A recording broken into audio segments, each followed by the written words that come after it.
Shalom, Bapak Ibu Saudara yang terkasih di dalam Tuhan Yesus Kristus. Pada saat ini kita akan mendengarkan firman Tuhan. Namun sebelumnya saya mengajak kita semua untuk berdoa, menundukkan kepala, memohon permohonan pimpinan Roh Kudus agar Tuhan menolong kita memahami dan mengikuti bagian firman Tuhan ini. Mari kita berdoa bersama-sama.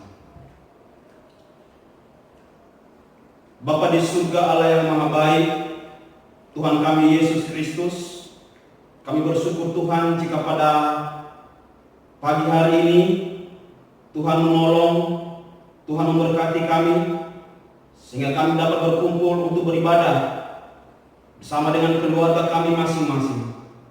Dan saat ini Tuhan, kami menyerahkan untuk waktu pemberitaan firman. Biarlah Tuhan menolong kami, memimpin kami, firman Tuhan yang meneguhkan kami, sehingga kami bisa mengerti dan hidup di jalan yang Tuhan berikan bagi kami. Kami adalah bencana, Engkau adalah junjungan kami. Berbicara kepada kami ya Tuhan, kami siap untuk mendengarkan. Amin. Bapak Ibu Saudara dikasihi Tuhan, firman Tuhan pada saat ini bagi kita terambil dari kitab Yeremia pasal 18 ayat 1 sampai 10. Kitab Yeremia pasal 18 ayat 1 sampai ayatnya yang ke-10. Mari kita melihat dan membaca bagian firman Tuhan ini. Ayat 1. Pelajaran dari pekerjaan tukang priuk. Firman-Nya datang dari Tuhan kepada Yeremia bunyinya, "Pergilah dengan segera ke rumah tukang priuk. Di sana aku akan mendengarkan perkataan-perkataanku kepadamu. Lalu pergilah aku ke rumah tukang priuk, dan kebetulan ia sedang bekerja dengan melarikan. Apabila bejana yang sedang dibawanya dari tanah liat di tangannya itu rusak, maka tukang priuk itu mengerjakannya kembali menjadi bejana lain menurut apa yang baik pada pemandangannya. Kemudian datanglah firman Tuhan kepadaku bunyinya, masakan aku tidak dapat bertindak kepada kamu seperti tukang priuk ini, hai kaum Israel? Demikianlah firman Tuhan, sungguh seperti tanah liat di tangan tukang priuk, demikianlah kamu di tanganku, hai kaum Israel. Ada kalanya aku berkata tentang suatu bangsa dan tentang suatu kerajaan, bahwa aku akan mencabut, merobohkan, dan membinasakannya. Tetapi apabila bangsa yang terhadap siapa aku berkata demikian telah bertobat dari kejahatannya, maka menyesallah aku, bahwa aku hendak menjatuhkan malapetaka yang kurancakan itu terhadap mereka. Ada kalanya aku berkata tentang suatu bangsa dan tentang suatu kerajaan, bahwa aku akan membangun dan menanam mereka. Tetapi apabila mereka melakukan apa yang jahat di depan mataku dan tidak mendengarkan suaraku, maka menyesallah aku, bahwa aku hendak mendatangkan keberuntungan yang kujanjikan itu kepada mereka. Demikian pembacaan firman Tuhan pada hari ini untuk kita semua. Bapak Ibu Saudara dikasihi, saya sapa kita kembali pada hari Minggu ini. Shalom. Ini adalah suasana yang berbeda dan mungkin pertama sekali dalam sejarah gereja kita, di mana kita harus beribadah di rumah masing-masing bersama keluarga. Tentu kita tahu berita dan keadaan dunia, dan secara khusus Indonesia saat ini sedang dilanda sebuah wabah Corona yang semakin merajalela. Beberapa provinsi sudah mulai terjangkit virus ini, dan banyak orang masuk rumah sakit, bahkan mulai menimbulkan kepanikan, ketakutan, dan kecemasan yang sangat hebat. Pada bagian firman Tuhan ini akan mengajak kita semua memahami bagaimana kita sebagai bejana Tuhan di masa sekarang ini, bagaimana kita menjadi alat Tuhan di zaman sekarang ini dalam keadaan seperti ini, supaya kita tetap setia dalam kondisi apapun, dalam pembentukan Tuhan yang Tuhan izinkan terjadi bagi kita. Kita belajar dari kehidupan bangsa Israel, bangsa Yehuda, dan orang-orang yang ada di Yerusalem, bagaimana mereka dibentuk, bagaimana mereka dihukum oleh Allah oleh karena dosa-dosa mereka. Saudara dikasihi Tuhan Yesus, seorang seniman yang bernama Michelangelo Buonarroti, dia adalah seorang seniman terbesar di Italia di masa Renaissance, lahir di desa kecil yang bernama Desa Capres pada tanggal 6 Maret 1475. Ia adalah seorang pelukis, pemahat, seorang pujangga dan arsitek yang sangat terkenal pada zamannya. Pada bulan November tahun 1497, seorang duta dari Prancis meminta Michelangelo membuat sebuah patung yang disebut patung Pieta. Patung ini menyerupai berbentuk patung Bunda Maria yang sedang menangisi kematian Tuhan Yesus, yang mana patung ini akhirnya dipajang di Basilika Santo Petrus. Dengan adanya patung itu di situ menarik banyak perhatian banyak orang, dan banyak orang berbondong-bondong datang ke Basilika Santo Petrus itu. Kemudian salah satu karya yang begitu hebat kembali dia ciptakan pada tahun 1504, di mana ia harus mengerjakan karya yang paling terkenal, yaitu patung Daud. Patung Daud ini akhirnya dipajang sebuah tempat yang bernama Plaza della Signoria, di mana banyak orang melihat sebuah hasil seni patung yang begitu indah, rapi, unik, dan menjadi salah satu pelopor terbangunnya seni pada zaman itu. Hasil karya seni dari Michelangelo ini sangat dikagumi banyak orang. Setiap goresan tangannya sangat begitu dihargai orang. Ini terletak pada keunikan dan keindahannya. Namun ia harus membutuhkan waktu yang lama untuk menghasilkan sebuah karya seni yang hebat. Akhirnya semua karya hasil seni dari tangan Michelangelo ini menjadi warisan dalam dunia seni yang sangat indah sampai pada saat ini. Banyak orang hanya melihat hasilnya yang indah, tetapi tidak melihat perjuangan seorang Michelangelo yang berjuang dengan keras dengan tekun, membentuk, melukis, dan menguraikan dengan baik secara teliti hasil karyanya. Dia sangat teliti dan hati-hati untuk membuat sebuah hasil karya. Saudara dikasihi Tuhan, namun kita tahu sehebat-hebatnya Michelangelo, tapi tak sehebat dengan Tuhan yang kita sembah. Penjunan sejati kita sebenarnya tidak berasal dari dunia ini. Penjunan sejati kita adalah Tuhan Allah yang telah menciptakan seluruh alam semesta ini. Ia tidak hanya menciptakan, tetapi ia memelihara dan membentuk umat kepunyaannya sendiri. Saudara dikasihi Tuhan, dengan ayat firman Tuhan ini dalam kitab Yeremia 18 ayat 1-10 yang sudah kita baca tadi, memberitahukan kepada kita tentang sebuah bangsa yang bernama bangsa Yehuda, yang adalah kerajaan Israel Selatan, yang telah hidup menjauh dari jalan yang benar, menentang Tuhan, memberontak dan jauh dari perintah Tuhan. Apa yang terjadi? Maka melalui Nabi Yeremia, Allah menyampaikan pesan-pesan dan firman-Nya kepada umat Yehuda, supaya mereka segera berbalik dari jalan yang salah, kembali kepada jalan yang benar, kembali kepada ketaatannya kepada Tuhan. Melalui Nabi Yeremia, Allah menyampaikan pesan yang indah dan tegas. Suatu hari Allah berfirman kepada Yeremia. Dia mengatakan seperti ini kepada Yeremia. Pergilah dengan segera ke rumah tukang periuk. Di sana aku akan memperdengarkan perkataanku kepadamu. Saudara dikasihi Tuhan, sebenarnya pesan firman Tuhan ini akan Tuhan sampaikan kepada bangsa Yehuda yang tegak tengkuk itu. Tapi dia menyampaikan dulu kepada Nabi Yeremia, supaya Nabi Yeremia menyampaikan suara ini kepada umat Tuhan yang keras kepala.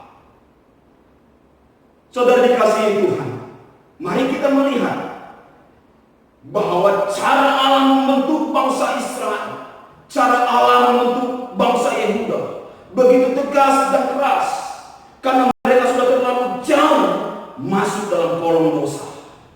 Ditegur oleh Nabi, tetapi tidak memperindahkan perkataan Nabi. Dinasihati oleh Nabi, tetapi tidak mendengarkan dengan baik apa yang disampaikan itu. Melalui bagian firman Tuhan ini, ada 3 pelajaran penting yang harus kita simak, sehingga kita mengerti arti dari pembentukan Allah kepada umatnya. Pelajaran penting yang pertama yang harus kita tahu adalah bahwa Allah memiliki hak mutlak membentuk umatnya. Sekali lagi, Allah memiliki hak mutlak membentuk umatnya.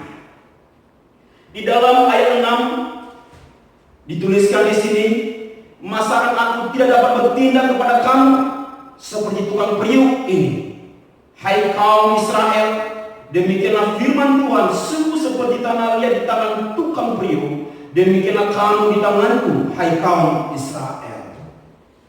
Pelajaran pertama yang harus kita dengarkan pada bagian firman Tuhan ini adalah Allah memiliki hak mutlak untuk membentuk umatnya.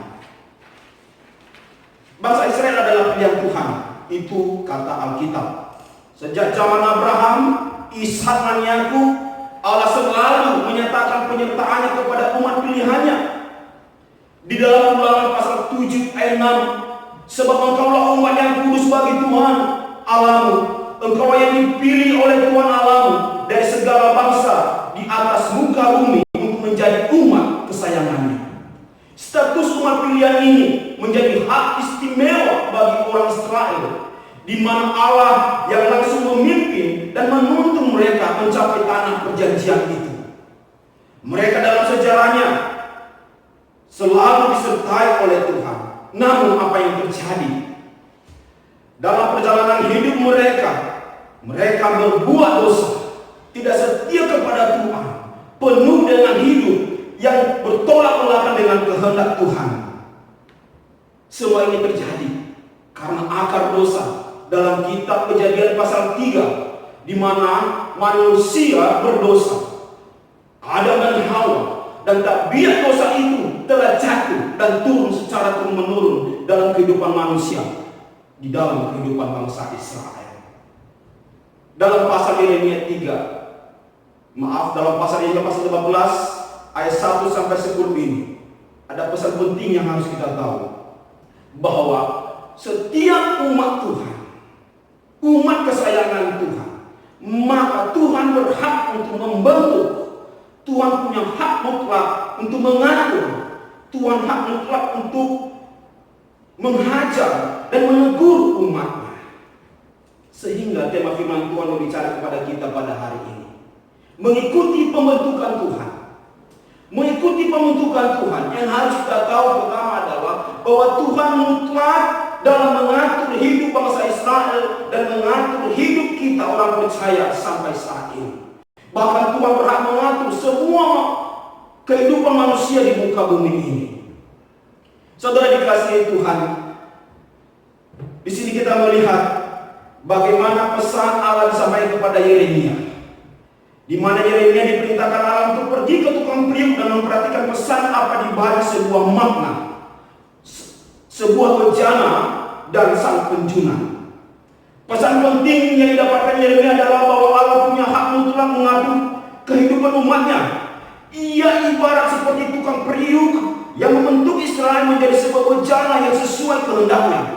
Di dalam ayat ke-11, sebab itu, katakanlah kepada orang Yehuda dan kepada penduduk Yerusalem, beginilah firman Tuhan, sesungguhnya aku ini sedang menyiapkan malapetaka terhadap kamu dan merencanakan rencana terhadap kamu.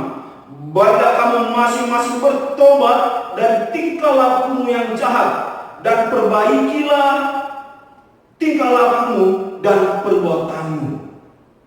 Jadi melalui ini, pesan yang disampaikan di sini adalah bahwa Allah ingin menghukum bangsa itu supaya bangsa itu bertobat. Kalau mereka tidak bertobat, maka terjadilah penghukuman itu kepada bangsa yang sungguh-sungguh tegak tengkuk kepada Tuhan. Inilah penghukuman. Penghukuman itu membentuk umat Allah, umat Israel, supaya umatnya itu kembali sadar dan kembali kepada jalan yang benar. Saudara dikasihi Tuhan, Yeremia membeberkan ada 3 dosa besar yang dilakukan oleh bangsa Yehuda. Yang pertama, bangsa Yehuda sudah mulai terlibat dalam penyembahan berhala dalam Yeremia pasal 7 ayat 30. Kemudian bangsa Yehuda mulai hidup di dalam amoralitasnya. Yang kaya semakin kaya, yang miskin semakin menderita. Semua pejabat, semua orang kaya semakin menyombongkan dirinya. Tidak ada lagi keadilan. Dan kemudian orang Yehuda sudah mulai percaya dengan nubuatan-nubuatan palsu dari nabi-nabi palsu. 3 dosa ini menjadi sebuah masalah besar dalam kehidupan rohani bangsa Yehuda. Akhirnya akan terjadi, Allah muak melihat sikap hidup umatnya. Saudara dikasihi Tuhan, berkali-kali Nabi Yeremia memperingati, menegur, namun mereka tetap tegak tengkuk. Bahkan mereka menolak dan memperlakukan Nabi Yeremia dengan tidak hormat. Kalau dibilang siapa nabi yang paling menderita, salah satunya adalah Nabi Yeremia. Karena Nabi Yeremia selalu ditolak, bahkan dibenci, bahkan sering mereka mempunyai rencana-rencana yang jahat dengan mau mencelakakan Nabi Tuhan ini. Meskipun penuh tantangan dan penderitaan, Nabi Yeremia tetap setia menjalankan perintah dari Tuhan. Pada akhirnya bangsa Yehuda ini dihukum oleh Tuhan melalui sebuah bangsa yang besar, yaitu kerajaan Babel. Bangsa Babel diizinkan Tuhan untuk menjajah Yehuda sekian lama waktu agar mereka sadar akan kesalahan mereka. Saudara dikasihi Tuhan, satu hal yang harus kita pahami, bahwa Tuhan tidak mau kita hidup dalam dosa. Inilah yang kita katakan Ibrani pasal 12 ayat 6. Karena Tuhan menghajar orang yang dikasihnya dan yang menyesal orang yang diakuinya sebagai anak. Sebagai anak-anak Tuhan sudah selayaknya kita menerima didikannya dalam bentuk teguran. Jangan sekali-sekali berusaha lari dari teguran. Sebab siapa mengindahkan didikan menuju jalan kehidupan, tetapi satu mengabaikan teguran tersesat. Dalam Amsal 10 ayat 17. Saudara dikasihi Tuhan, yang kedua yang mau kita pelajari di sini adalah bahwa Allah membentuk umatnya agar hidup sesuai kehendaknya. Dalam ayat 4 dikatakan seperti ini, apabila bencana yang sedang dibuatnya dari tangan liat di tangannya itu rusak, maka tukang proyek itu mengerjakannya kembali menjadi bencana lain menurut apa yang baik pada pemandangannya. Allah membentuk umatnya agar hidup sesuai kehendaknya. Tuhan menuntut pertobatan umatnya, dan ia harus hidup seturut kehendaknya. Apa kehendak Tuhan kepada orang-orang Yehuda dan Yerusalem? Kehendak Tuhan bagi mereka adalah harus hidup dalam kekudusan dan ketaatan kepadanya. Mereka harus meninggalkan kebiasaan hidup dalam penyembahan berhala, menjaga kesucian moralitas hidup sebagai umat yang telah dibebaskan dari tanah Mesir, dan tidak mempercayai nubuatan-nubuatan palsu. Mereka harus berpegang pada firman Allah melalui para nabinya. Kasih Allah kepada umatnya sangat terbukti. Oleh karena itu ia ingin agar umatnya juga mengasihinya dengan taat dan memahami, mengikuti kehendaknya. Saudara dikasihi Tuhan, tanda orang yang mengasihi Tuhan adalah menuruti perintahnya. Sebab inilah kasih kepada Allah, yaitu bahwa kita menuruti perintahnya. Perintah-perintahnya itu tidak berat. 1 Yohanes pasal 5 ayat 3. Orang yang tahu bahwa ada berkat-berkat yang luar biasa yang Tuhan sediakan bagi orang-orang yang taat, pasti akan melakukan kehendak Tuhan dengan sukacita. Saudara dikasihi Tuhan, yang kedua ini mengajak kepada kita bahwa Tuhan membentuk umatnya supaya umatnya melakukan kehendaknya. Dan orang yang hidup melakukan kehendaknya, maka Tuhan melimpahkan berkatnya kepada umat yang setia di dalamnya. Yang ketiga yang mau disampaikan pada bagian firman Tuhan ini, bahwa Allah memberikan kehidupan kepada umat yang dibentuknya. Allah memberikan kehidupan kepada umat yang dibentuknya. Di dalam ayat 9 dan 10 jelas bahwa Tuhan yang berhak untuk mencabut, membangun, Tuhan yang berhak untuk memberikan janji, dan Tuhan yang berhak juga untuk memberikan pelajaran kepada umatnya itu. Rencana Allah bagi umatnya sangatlah agung. Penghukuman kepada bangsa Israel dan Yehuda akan berakhir. Pada masanya semua orang Israel yang telah bercerai-berai dalam pembuangan akan kembali ke Yerusalem untuk memulai hidup yang baru. Namun setelah bangsa itu kembali ke Yerusalem, mereka lagi kembali kepada dosa. Generasi demi generasi kembali tidak mengindahkan firman Allah. Masa suram kembali mereka alami bangsa Israel sampai ada pada penghukuman Tuhan, di mana pada saat itu mulai tiada suara kenabian dari Allah, tiada suara kenabian dari para nabi. Itulah yang dicatat dalam kitab Maleakhi. Setelah zaman Maleakhi berakhir, masuk pada zaman perjanjian baru, di mana penggenapan karya Allah di dalam Tuhan Yesus Kristus yang adalah tunas Daud, seorang raja damai yang disebut Immanuel, lahir bagi dunia, bagi manusia ini. Oleh karena itu, Bapak Ibu Saudara dikasihi Tuhan, pembentukan Tuhan mendatangkan kehidupan. Jelas Allah datang dalam rupa manusia. Ia berinkarnasi untuk menyelamatkan umat manusia. Saudara dikasihi Tuhan, di dalam Yohanes pasal 3:16, karena begitu besar kasih Allah akan dunia ini sehingga Ia telah mengudahkan anaknya yang tunggal, supaya setiap orang percaya kepadanya tidak binasa, melainkan beroleh hidup yang kekal. Setiap orang yang dibentuk Tuhan pasti hidup. Setiap orang yang dikasihi Tuhan pasti hidup di dalam kasih Tuhan. Saat ini dunia sedang digoncang oleh wabah virus corona. Marilah kita tetap takut hanya kepada Tuhan Yesus yang memberi kehidupan.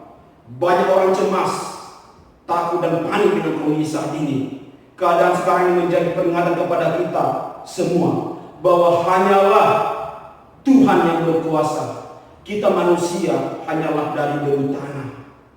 Kitalah orang yang terbatas. Kita adalah makhluk yang tidak bisa apa-apa tanpa Tuhan.